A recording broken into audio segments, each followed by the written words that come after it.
27편 1절에서 4절 말씀 같이 봉독하도록 하시겠습니다. 시편 27편 1절에서 4절 말씀입니다.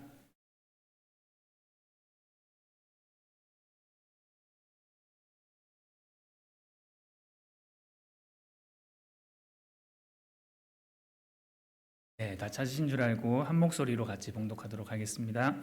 여호와는 나의 빛이요 나의 구원이시니 내가 누구를 두려워하리요. 여호와는 내 생명의 능력이시니 내가 누구를 무서워하리요. 악인들이 내 살을 먹으려고 내게로 왔으나 나의 대적들 나의 원수들인 그들은 실족하여 넘어졌도다. 군대가 나를 대적하여 진칠지라도 내 마음이 두렵지 아니하며 전쟁이 일어나 나를 치려 할지라도 나는 여전히 태연하리로다. 내가 여호와께 바라는 한 가지 일 그것을 구하리니 곧 내가 내 평생에 여호와의 집에 살면서 여호와의 아름다움을 바라보며 그의 성전에서 사모하는 그것이라. 아멘. 네, 이 고백은 다윗을 평생 붙들고 있었던 다윗의 믿음이요 또 고백이었던 것 같습니다. 이런 비슷한 고백이 다윗의 평생에 어려움이 있을 때마다 좀 등장하는 것들을 저희는 알 수 있죠.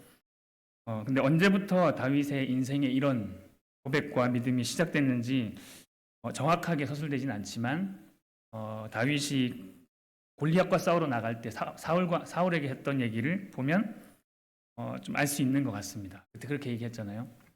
이제 내가 내 아버지의 양떼를 칠 때 곰이나 사자가 와서 그것을 물어가면 이제 하나님이 나를 통해서 곰과 사자를 찢어 죽이게 하시고 나를 곰과 사자의 발톱에서 건져 주셨다. 양을 칠 때부터 하나님을 향한 그런 믿음이 좀 있었던 것을 알 수 있습니다. 제가 어렸을 때 좋아하던 말씀이 있는데요. 시편 23편 말씀이었어요. 교회에서 항상 이제 성경학교 때나 이렇게 외우는 말씀이잖아요. 그래서 여호와는 나의 목자시니 내게 부족함이 없으리로다. 그 말씀을 듣고 외웠죠. 그 말씀의 의미가 뭔지도 잘 모르고 그렇게 외웠던 것 같습니다. 근데 고3 때였나? 이제 제가 그때 새벽 기도를 이제 나가기 시작했어요. 하나님 만나고 뜨거울 때여가지고 새벽 기도를 나가는데 그 새벽에 교회를 가는 길이 너무 캄캄하고 무서운 거예요. 저희가 남산 밑에 집이 있었거든요. 근데 그 남산을 이제 옆을 이렇게 돌아서 가야 되는데 테니스장이 있고 산이 있고 그 사이를 지나가야 됩니다. 근데 너무 캄캄하고 으슥하고 좁은 길이었어요. 지나갈 때마다 너무 귀신 나올 것 같은 집이어가지고 너무 무서운데, 근데 귀신보다 더 무서운 거는 사람이 있을 것 같은 거예요. 지나가는데 누군가 이렇게 매복해 있다가 말꼬지를 할 것 같은 거죠. 너무 무서운데 거기 이제 지나가야 되는데 갑자기 그때부터 제 안에서 이 외웠던 말씀이 막 이제 주문처럼 막 외워지기 시작했습니다. 특히 그 4절 말씀이었는데 내가 사망의 음침한 골짜기를 다닐지라도 해를 두려워하지 않을 것은 주께서 나와 함께 하심이라. 주의 지팡이와 막대기가 나를 안위하시나이다. 왜 지팡이와 막대기가 나에게 있다. 이러면서 막 거기를 막 떨떨 떨면서 걸어갔던 것 같아요. 그렇게 왔다 갔다 하는데 이거를 수차례를 경험하면서부터 조금씩 믿음이 생기기 시작한 것 같아요. 그러면서 그 이후로 제가 커서도 그렇고 신앙생활을 하면서 또 사역을 하면서 어려움이 찾아올 때마다 이런 믿음이 제가 두려워하는 것들을 이기게 도와줬던 것 같습니다.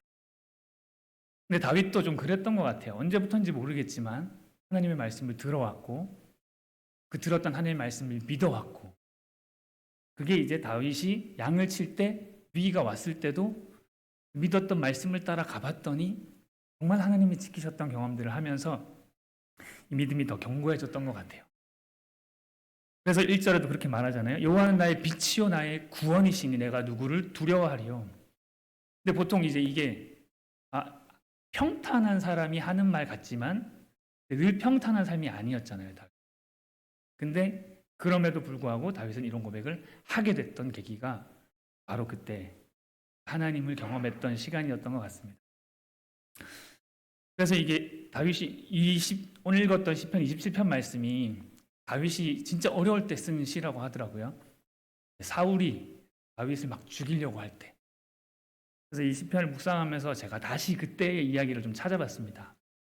짧게 좀 나누면 좋겠는데, 다윗이 막 전쟁에 나가서 자꾸 이기고 하니까 사람들이 얘기하기 시작하죠. 사울은 천천히요, 다윗은 만만이라. 근데 이제 문제는 여기서 이제 사울이 다윗을 시기하게 되고 죽이려고 하게 된다. 그래서 한번 이제 수금을 타는, 사실 이 수금을 타기 시작한 이유는 사울을 위해서였잖아요. 사울이 악령이 들리니까 막 고쳐주려고 수금을 타기 시작했는데, 그날도 수금을 타고 있던 다윗을 향해서 사울이 창을 2번 던지. 그래서 죽음의 위협을 당하고, 근데 사실 이때까지만 해도 저는 성경을 보면서 다윗이 잠깐 사울이 이상해졌구나라고 생각했다고 느꼈어요. 왜냐하면 막 그러면서 도망가지 않거든요. 그러고 나서 이제 사울이 얘를 어떻게 죽이지 고민하다가 내 큰딸을 줘야겠다. 큰딸하고 결혼을 시켜가지고 꼼짝없이 내 말을 듣게 만들어야겠다. 그래서 이제 다윗한테 큰딸하고 결혼해라. 내가 어떻게 감히 왕의 사위가 되겠습니까? 거절을 하죠. 그래서 이제 왕이 얘가 마음에 안 드나? 있는데 신하가 와서 얘기하는 거예요. 왕의 둘째 딸 미갈이 다윗을 좋아합니다. 다윗도 좋아하는 것 같아요. 뭐 이런 얘기를 좀 흘려준 것 같아요. 그래서 이제 잘 됐다. 그러면 미갈하고 결혼을 시키자. 미갈하고 결혼을 시키려고 했더니 이제 그걸 신하들 통해서 이제 이런 소문을 흘려라. 그래가지고 이제 미갈하고 결혼을 시키려고 했는데 이제 그 얘기를 해준 신하들한테 다윗이 얘기하더라고요. 아니 지금 내가 왕의 신하가 되기 합당하다고 너희 생각하는 거냐? 이러면서 되게 그들을 막 혼내요. 나는 아주 작고 천한 사람인데 나는 그냥 왕에게 충성하면 돼. 그것뿐이야. 했는데 이래도 안 되는군 해가지고 사울이 이제 수를 쓰는데 나에게 충성하는 걸 원하는구나.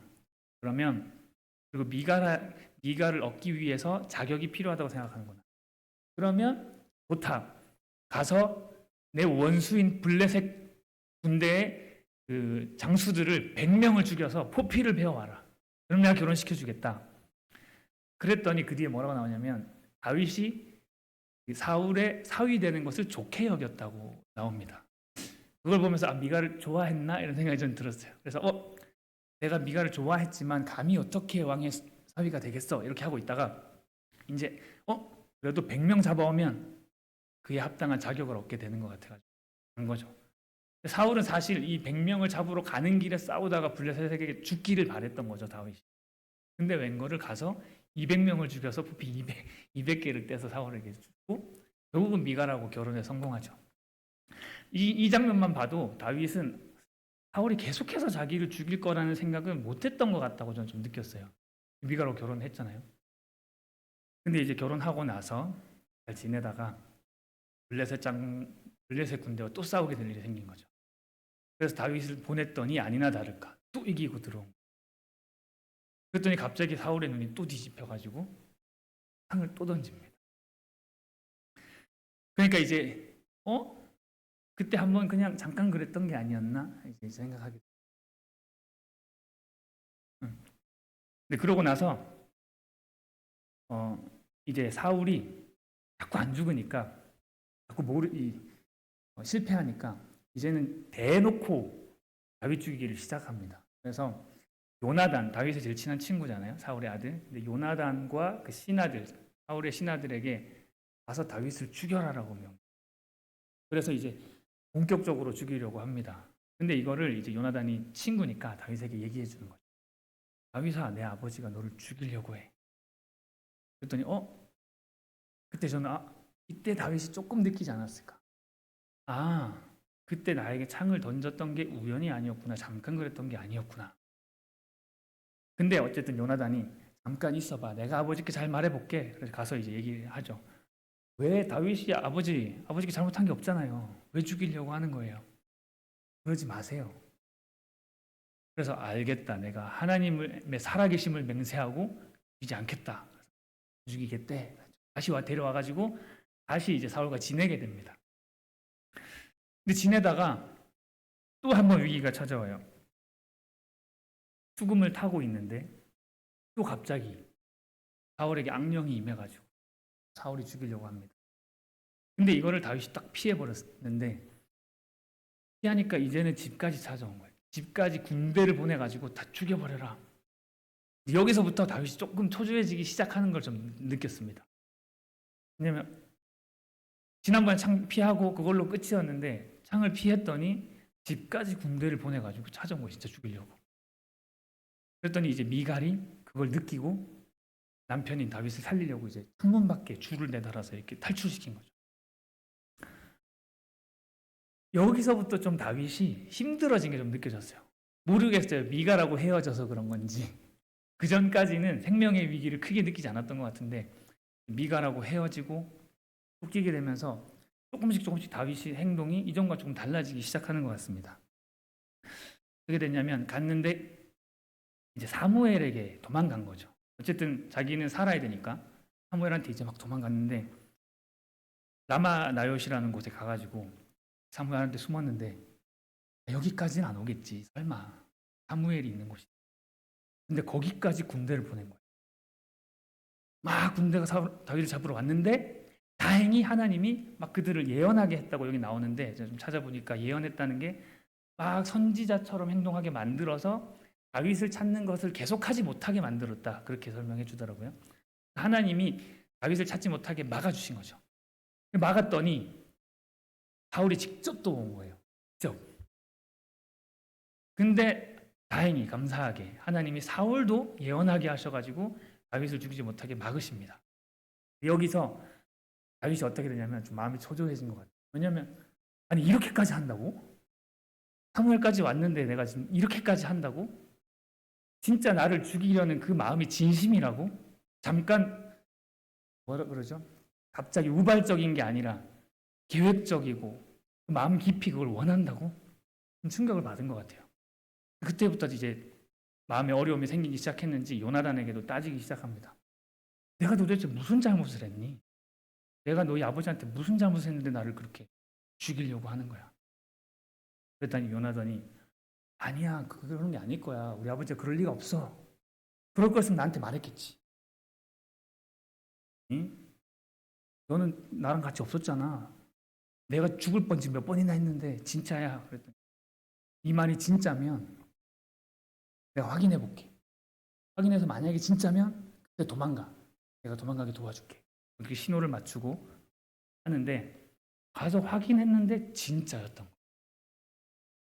진짜였던 정도가 어느 정도 심했냐면 요나단이 아니 아빠 왜 자꾸 다윗을 죽이려고 해요? 막 이러니까 다윗이 지금 왜 안 왔냐고 사울이 물어봤어요. 다윗이 왔어야 되는 자리였는데 왜 안 왔냐고 물어보니까 이렇게 해가지고 못 왔습니다. 했더니 이제 사울이 화가 난 거죠. 너는 아버지인 내 편을 들지 않고 왜 누구 편을 드는 거냐? 창을 들어가지고 이번에 아들을 막 죽이려고 하는 거예요. 이만큼 다윗을 죽이고 싶어 했던 거죠. 이걸 듣고 다윗은 이제 마음이 무너집니다. 이제 이스라엘에 갈 곳이 없어진 거예요. 그래가지고 어떡해. 다른 데를 가야 되는데 일단 자기를 따르던 몇 명하고 막 가다가 배가 고파가지고 잠깐 들른 곳이 이제 제사장들이 사는 노비라는 지역이었어요. 거기 이제 제사장 아히멜렉이라는 사람이 있었는데 거기서 좀 더 비참한 걸 좀 보게 됐는데 뭐였냐면 딱 가니까 제사장이니까 다윗을 알잖아요. 그래서 아니 여기 어쩐 일이십니까? 아무도 없이 혼자 홀몸으로 어떻게 왔습니까? 늘 전쟁에 나갈 때 장군들하고 같이 갔는데 혼자 어떻게 오셨습니까? 그러니까 이거 잘못하다가는 이 사람은 사울 사람이잖아요. 왕이 다스리는 그 나라의 제사장이기 때문에 잘못했다가는 내가 여기 있다는 걸 사울한테 들키게 돼서 죽게 될 수도 있겠다 해서 거짓말을 하기 시작합니다. 그 믿음은 다 어디로 가고 갑자기 거짓말을 하기 시작해요. 왕이 잠깐 보낸 일을 하기 위해서 왔습니다. 나 지금 배고파서 그런데 혹시 떡을 좀 먹을 수 있을까요? 밥을 얻어서 먹. 더 초조해졌다라는 걸 확인할 수 있었던 게 어디였냐면 그 다음에 혹시 여기 지금 내가 무기를 놓고 왔는데 쓸만한 무기가 없습니까? 그랬더니 이 아히멜렉이 뭐라고 하냐면 마침 당신이 쓰러뜨렸던 블레셋 장군 골리앗의 칼 있지 않습니까? 그게 여기 뒤에 보자기에 쌓여 있다고. 가서 보시고 원하면 가져가라고. 그랬더니 다윗이 뭐라고 하는지 아세요? 그거 잘 됐네요. 그러고 그 칼을 잡아 당깁니다. 저 읽으면서 너무 마음이 무너졌거든요. 왜냐하면 그 바로 전에 골리앗하고 싸울 때 어땠습니까? 너는 칼과 창과 단창으로 내게 오지만 나는 그런 거 필요 없어. 너희가 모욕하는 만군의 여호와의 이름, 하나님의 이름으로 너희에게 간다. 근데 지금 하나님의 이름은 없어지고 이 골리앗의 칼이라도 나를 지켜주기를. 그 정도로 믿음이 약해졌던 것 같아요. 그걸 챙겨가지고 또 거기까지 사울이 찾아올까 봐 또 도망가죠. 근데 이스라엘에 이제 갈 데가 없잖아요. 어디로 가냐 이제 적진인 블레셋으로 갑니다. 블레셋에 있던 그 가드라는 지역에 아기스 왕에게로 가요.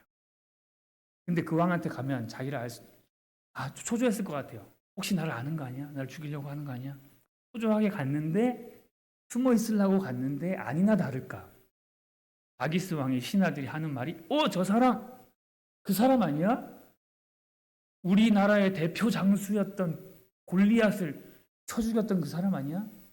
맞아. 그때 그래서 저 이스라엘 백성들이 그랬잖아. 사울은 천천히요, 다윗은 만만히요. 맞네, 걔네. 빨리 사울한테 얘기하러 가자. 이거를 다윗이 옆에서 들은 거예요. 큰일 났다, 이제 큰일 났다. 저거 얘기하면 이제 난 죽는다. 근데 이제 갈 데가 없잖아요. 다시 이스라엘로 돌아가면 사울이 나를 죽이고 갈 데가 없어가지고 이제 거기서 유명한 장면이 나오죠. 다윗의 평생에 몇 안 되는 아주 치욕스러운 장면.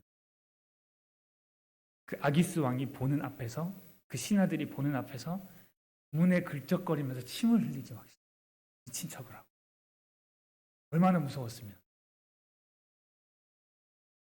그랬더니 아기스 왕이 야 나한테 미치광이가 모자라서 미치광이를 한 명 더 데려왔냐 당장 쫓아내라. 그래가지고 이제 그 길로 다윗이 또 도망가.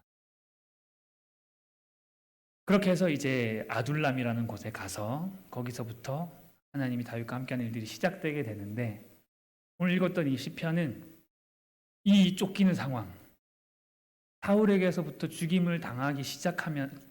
위협을 당하기 시작하면서 도망을 계속 다니던 그 상황 중에 기록되었다고 많은 주석가들이 이야기하고 있습니다.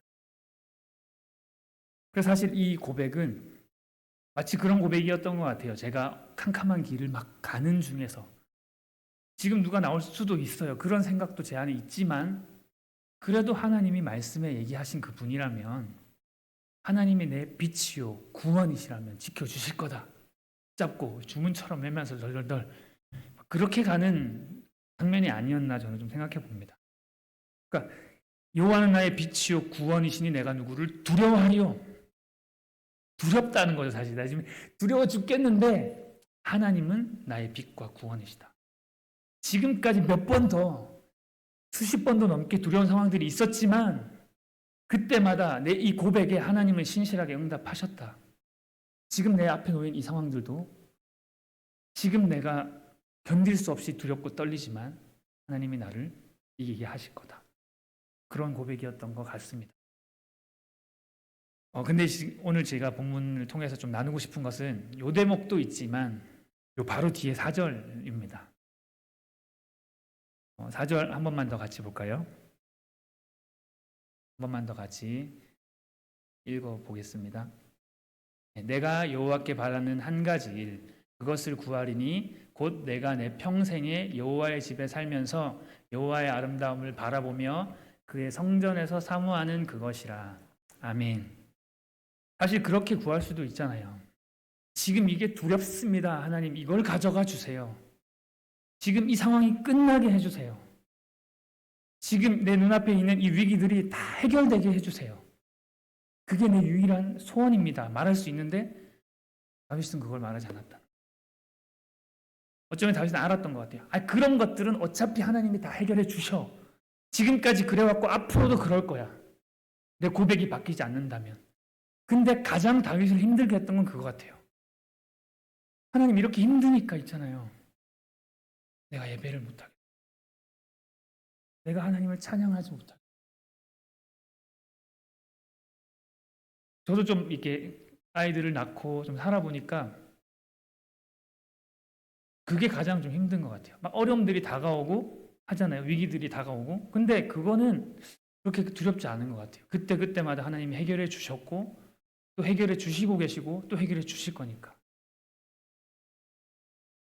근데 이런 많은 시간들이 지나면 지날수록 그 두려움이 찾아오는 시기들을 막 지나가면 지나갈수록 가장 마음이 어렵고 힘들고 목마른 건 뭐냐면 처음에 하나님을 예배했던 그 예배가 내 안에 점점 사라져가는 거. 그게 가장 힘들었던 것 같아요. 어쩌면 다윗도 좀 그랬던 것 같습니다. 이렇게 쫓기고 어려울 때마다 무슨 생각이 들었을까요? 아, 내가 더 편안하고 싶다. 내가 빨리 이런 위기에서 탈출하고 싶다. 근데 그게 아니라 아, 양을 치면서도 하나님과 늘 함께했던 그때, 늘 하나님을 찬양했던 그때, 내가 너무 그립다. 나는 왜 지금처럼 그때처럼 지금 하나님을 예배하지 못하는 걸까? 왜 그때처럼 하나님을 더 사랑하지 못하는 걸까? 그래서 이렇게 구하는 것 같아요. 하나님, 내가 한 가지 원하는 게 있습니다. 내가 여호와의 집에 평생을 살면서 여호와만 사모하기를 원합니다. 그 마음만큼은 사라지지 않기를 원합니다. 사실 이게 지금 저의 고백입니다. 이게 사역을 하게 되고 또 하는 일들이 생기게 되고 바빠지게 되고 그러면 그럴수록 하나님을 예배하고 하나님께 가까워질 수 있는 시간들은 점점 줄어들게 되는 것 같아요. 물리적으로. 물론 지금 물리적인 시간을 떼놓자 뭐 그런 걸 얘기하는 건 아니지만 정말 하나님 나 지금 하나님 찬양하는 거 그것만으로도 충분해요.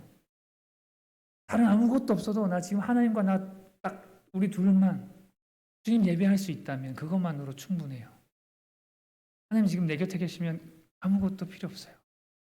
이런 고백이 점점 희미해지는 거. 그게 내 기도와 사역 가운데 막 느껴지는 거. 그게 점점 위기라고 좀 느껴지는 것 같은 생각이 드는데 이 말씀을 보게 됐습니다. 그러면서 저부터 좀 이걸 먼저 다시 기도해야겠다. 하나님이 저에게 맡기신 사역 잘하는 것도 중요하고 잘 감당하는 거 많은 것 중요하고 또 제 앞에 있는 많은 과제들 또 닥쳐오는 어려움들 해결해 나가고 뛰어넘는 것도 중요하지만 그것보다 더 중요한 거 하나님 처음 저를 만나 주셨어요. 내가 처음 주님을 사랑했을 때 그때 내 고백과 내 기도와 내 찬양과 내 마음이 사그라들지 않기를 원합니다. 내가 영원히 여호와의 집에서 동일한 고백 아니 더 간절한 기도와 고백으로 주님 앞에 나가기를 원합니다.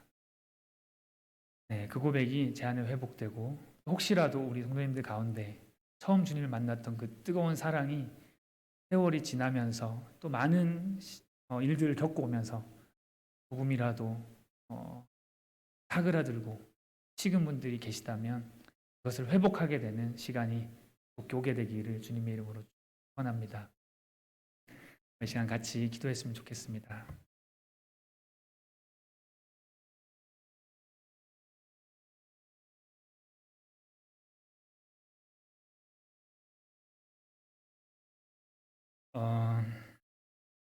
이렇게 우리 기도할 때 하나님 저에게 아무것도 없어도 주님 한 분으로 충분할 때가 있었습니다.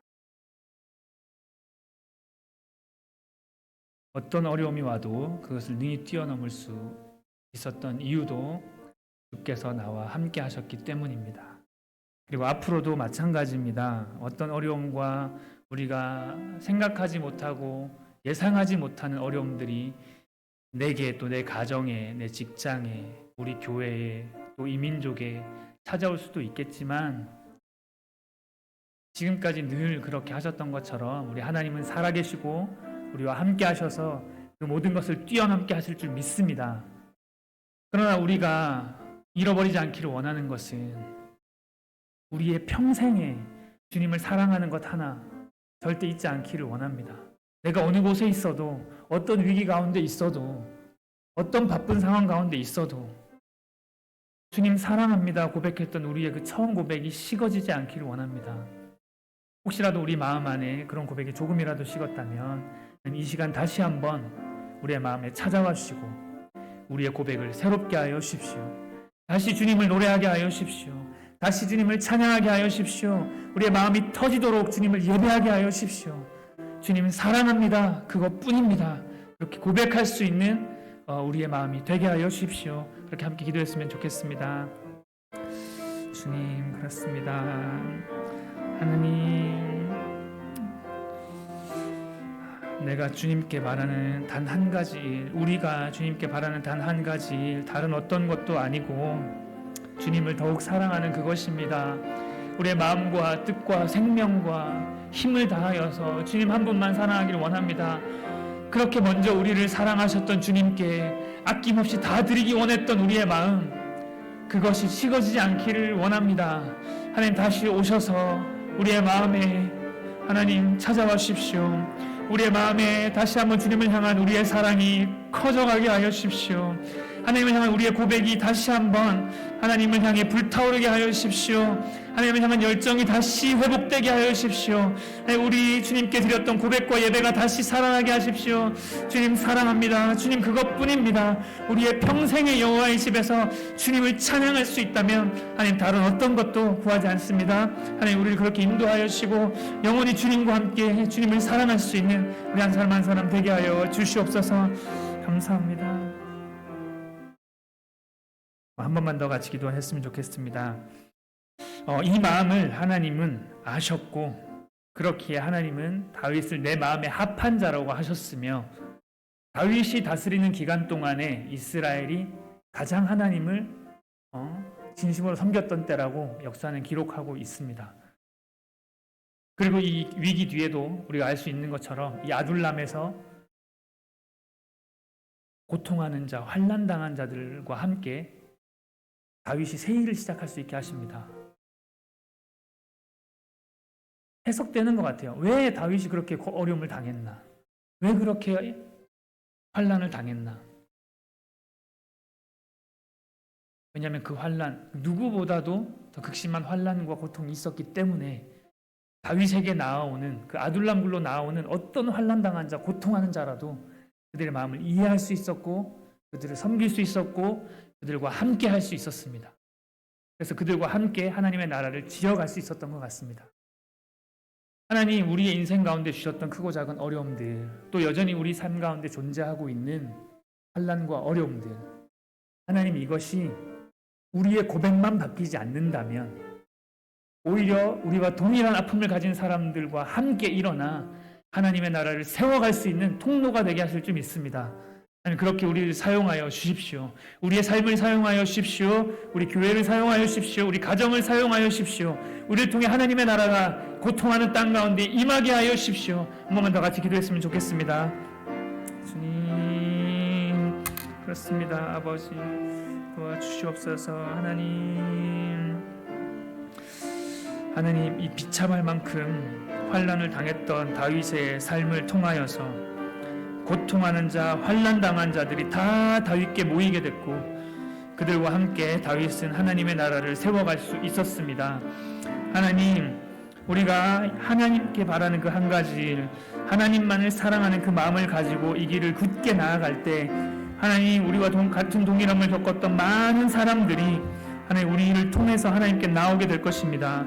하나님의 나라를 함께 세워가게 될 것입니다. 하나님 그 일이 우리를 통해 반드시 이루어지게 하여 주시고 그 일을 통하여 하나님의 나라가 하나님 이 땅 가운데 임하게 하여 주시옵소서.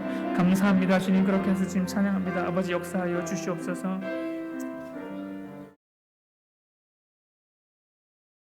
우리보다 우리를 더 사랑하시는 주님을 찬양합니다. 우리도 어제보다 오늘, 오늘보다 내일 더 주님을 사랑하기를 원합니다.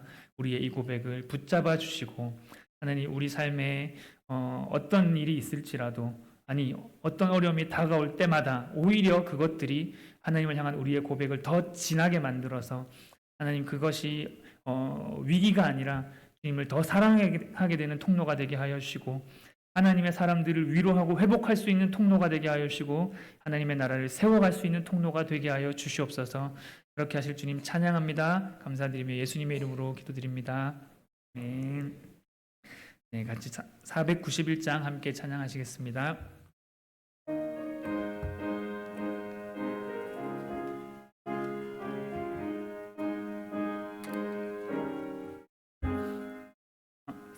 491장입니다.